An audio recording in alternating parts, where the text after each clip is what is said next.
Hey there, class. Today we're doing lecture 28, talking about chemical equilibrium. We're going to be building on some of the ideas that we learned in the last lecture about reaction rates. Just a reminder, exam 3 opens August 3rd, closes August 4th. So make sure you're preparing for that. Okay. All right, we'll start out with this review quiz from the last lecture.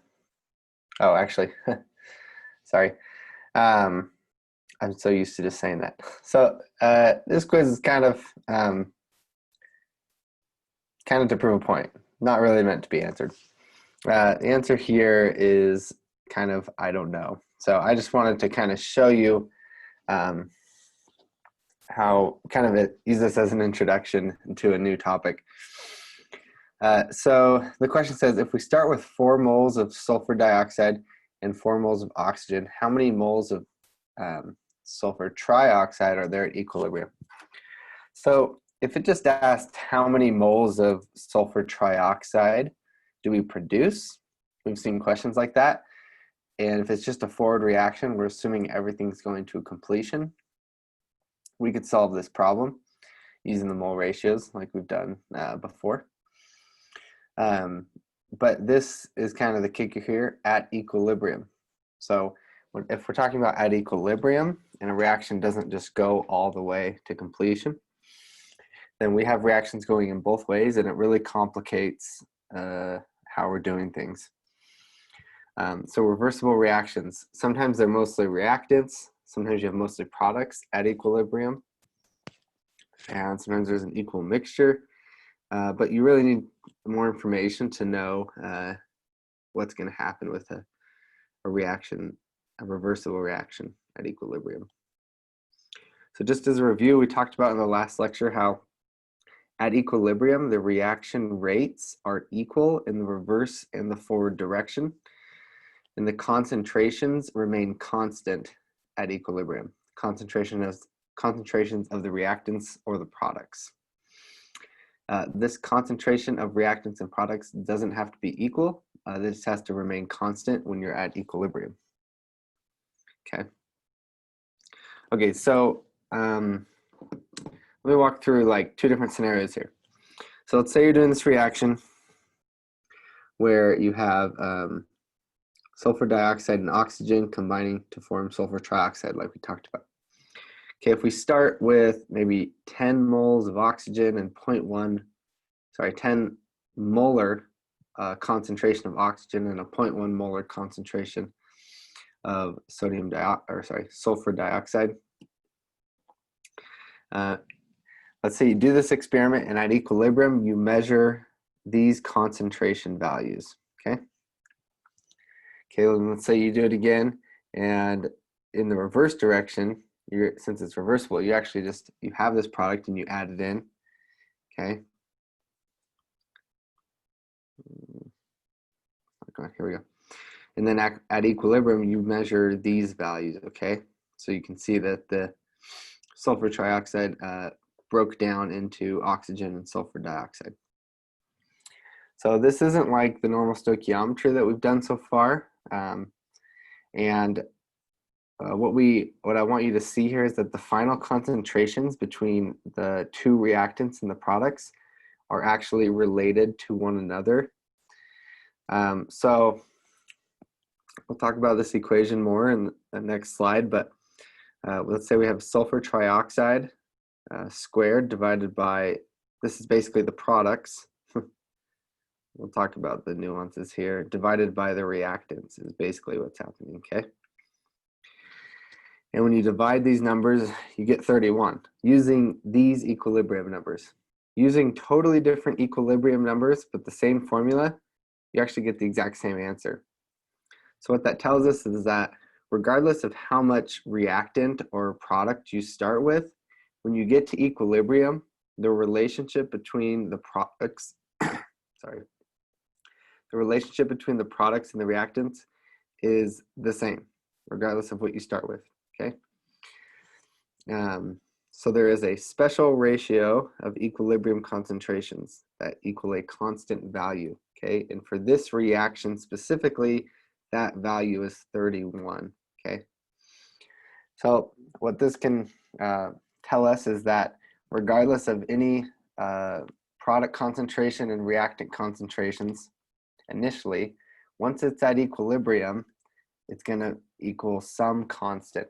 Again, we calculated this to be 31 for this reaction right here. And these are all concentrations at equilibrium. This doesn't work for initial concentrations, right? Those could always be different. But once the reaction reaches an equilibrium, where the reaction rates are the same, and the concentrations aren't changing, then it will always have a constant value regardless of how much reactant or product you start with. So Kc is referred to as the equilibrium constant. And we've looked at constants before, like the gas constant and a few others. And those are always the same, just regardless. Kc is unique to each reaction. So for this reaction, Kc is always 31. For a different reaction, Kc might be 10, okay? It's called a constant because for each reaction, it's constant. That doesn't mean that Kc is the same number for every reaction. It just means that each reaction has an equilibrium constant denoted by Kc, basically. Okay. All right. So now I'm going to talk about how we write the equilibrium constant expression. Before I just kind of said it's products over reactants. It's mostly true. But here is the real way to write it. So you take the concentration of, we'll start with reactants here. So for A, reactants are on the bottom. So it's the concentration of A raised to the power of whatever coefficient you have in front of A times the concentration of B raised to the power of whatever coefficient you have in front of B. And then for the product side, it's the same thing. You're going to take the concentration of the product raised to the power of whatever the coefficient is for that product. Okay. All right, cool. So you will, when you're answering these questions, right, you're going to, the first step is really just set up the equilibrium constant expression. And then you're going to be given a Kc and asked to determine what the equilibrium concentration is for a given product or reactant. Or you're going to be given the concentration of the reactants and products and asked to determine what the Kc value is for that reaction.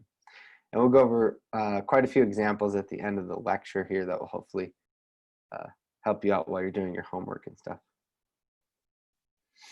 Okay, so practice writing the equilibrium constant expression for this reaction right here. Okay, so if we remember that Kc equals products over reactants, okay? So for this here, we're going to say our product is going to be nitrogen trichloride. So whatever the concentration of that is, we're going to raise it to the power of 2 because 2 is the coefficient here for nitrogen trichloride.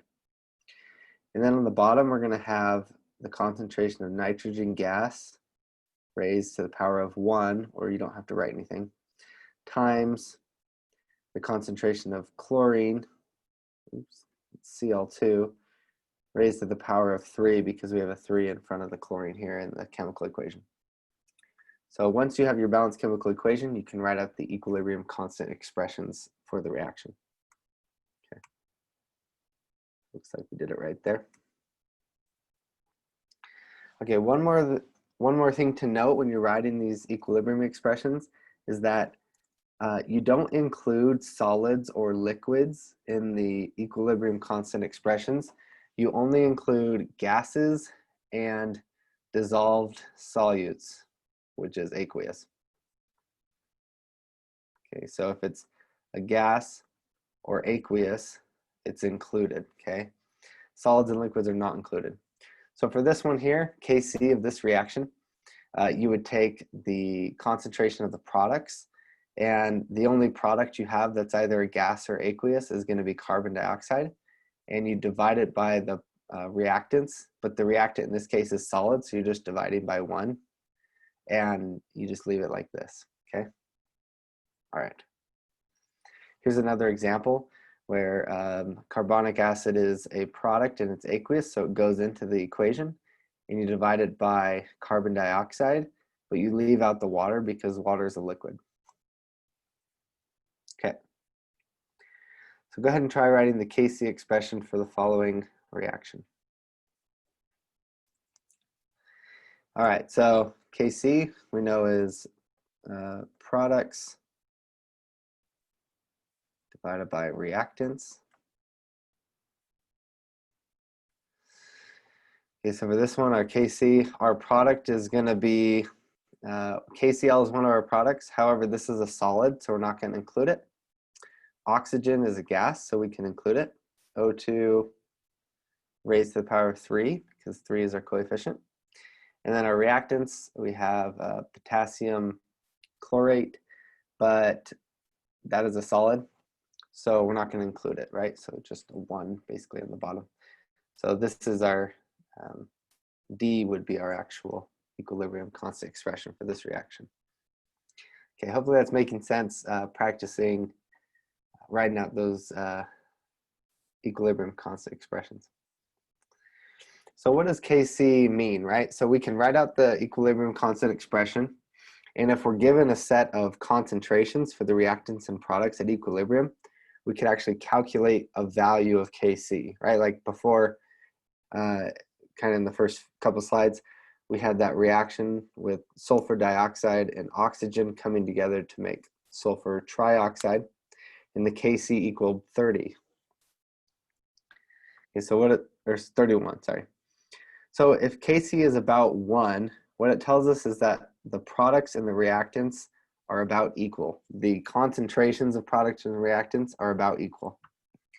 If it's a large Kc, remember products, Kc is products over reactants. So if it's a large Kc, that means that you have more products, because products is your numerator, than you do reactants. So the reaction favors products. So in the example at the beginning of the lecture where we had Kc equal to 31, that tells us that SO3, which was the product, is favored over the reactants, okay? If you have a small Kc, that means your reactants is a bigger number than your products, right? If it's less than 1. So that means your reaction is going to favor the reactants for your reversible reaction. So that's kind of what Kc tells us. So looking at this example, initially, this is the first example we did, right? So we have sulfur dioxide with oxygen makes sulfur trioxide. Initially, we have 0 sulfur trioxide. We add some sulfur dioxide and oxygen. The reaction goes in the forward direction. And once you're at equilibrium, this shows the relationship between the reactants here and the product here, okay? So as you can see, there is much more product at equilibrium, and Kc is greater than 1, right? In this case, we actually found out Kc equals 31. So it tells us that at equilibrium, we have a lot more product than we do reactant. And if we had started with solely products, it would be the same relationship at equilibrium, right? That relationship at equilibrium is always the same, regardless of what you start with. If we look at this reaction, whether you start with all reactants or all products, okay, if we're looking at this specific chemical equation and we look at the reactants and products at equilibrium, you can see that there's actually more reactants than there is products. And so Kc would actually be less than 1 for this reaction here. Again, because Kc is products over reactants. If the denominator is reactants and that's bigger, then you're going to have a small Kc. Okay.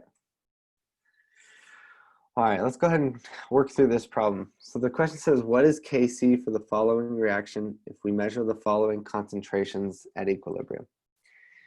Okay, so we're going to set up our Kc, or equilibrium expression, and it's going to equal all of our reactants and products are gases, so they'll all be involved in the equilibrium expression. So we have the concentration of hydroiodic acid, or hydrogen iodide, raised to the power of 2, divided by the concentration of hydrogen gas times the concentration of iodine gas, okay? So in order to calculate Kc, we have the concentration of HI, so we can plug that in here. We have the concentration of iodine, we can plug that here, and the concentration of hydrogen, so we can plug that in here. So now this is just plugging it into your calculator and solving for Kc. So the number that we get through our calculator is 0.085. And since this number is quite a bit less than 1, we know that the reaction actually favors the reactants, okay? Because Kc is less than 1. Okay. There we go. At equilibrium, we have mostly hydrogen and iodine gas. And then, yeah, another important thing to remember is that when we're plugging in the values here for the concentration, it needs to be in molarity, okay? Kc doesn't have units, but just make sure when you're putting in, if you're plugging the concentration into this equation, make sure it's in the terms of molarity before you do it. Yeah, you got to do that. So it's almost always given to you in molarity, but there may be a question that's kind of a harder question where you have to convert the concentration to molarity first before you use it. All right, go ahead and try this quiz out on your own. Okay, so this should be as similar to the last problem we did. So you're going to write out the equilibrium constant expression for this first.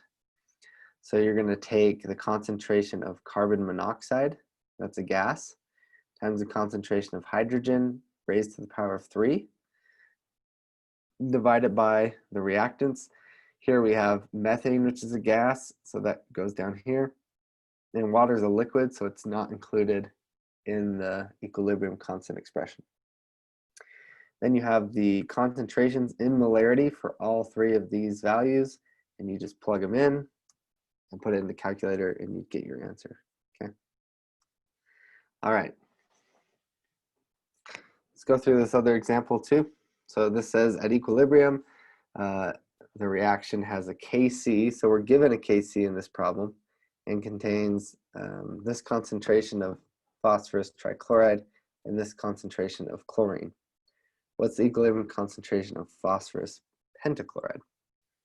Okay, so if we write out the equilibrium constant expression for this reaction, we're going to get Kc equals concentration, of PCl3 times the concentration of chlorine divided by the concentration of PCl5, right? There we go. So now the question's actually asking, what is the equilibrium concentration of PCl5? So before we just plugged it in and calculated it, we actually need to rearrange this equation so we can multiply both sides by the concentration of PCl5 and then divide by Kc. And now we have a expression where we can actually plug in the 3 values we have. We have Kc, we have concentration of PCl3, and the concentration of chlorine. And plug all those in and solve for the concentration of PCl5, which is what the question is asking for. So again, this is mostly set up where it's kind of a new thing, and then it's just plugging stuff in to the calculator at that point. Okay, go ahead and try this quiz out on your own. All right, so again, this one gives us the Kc value, and it gives us the concentrations of nitrogen, I guess that'd be hypobromite. I think it's written kind of funny, but we have this concentration. We have the concentration of nitrogen monoxide. It's asking for the concentration of bromine, and we're given Kc.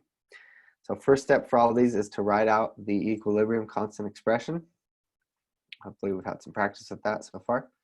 Rearrange it to solve for the concentration of Br2, which is the one that we don't know, right? And plug the values that are given to you into the equation, and you can solve for the concentration of bromine. Cool. All right. go ahead and try this equation, or try this question as well.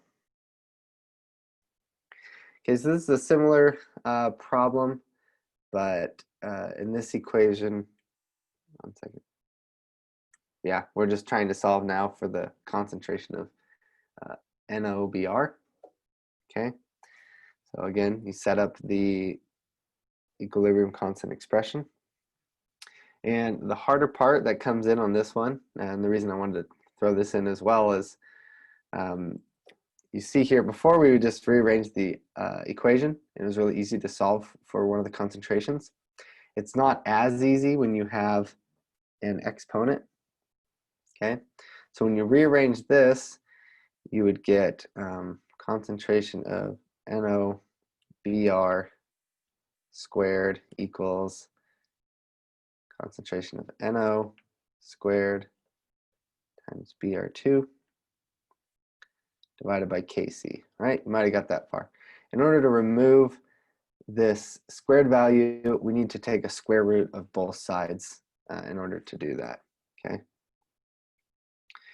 So if we do the square root of both sides, this exponent goes away and you're left with this equals the square root of all these values. Again, that can just go into your calculator as well, and you're left with 0.40 molar, okay?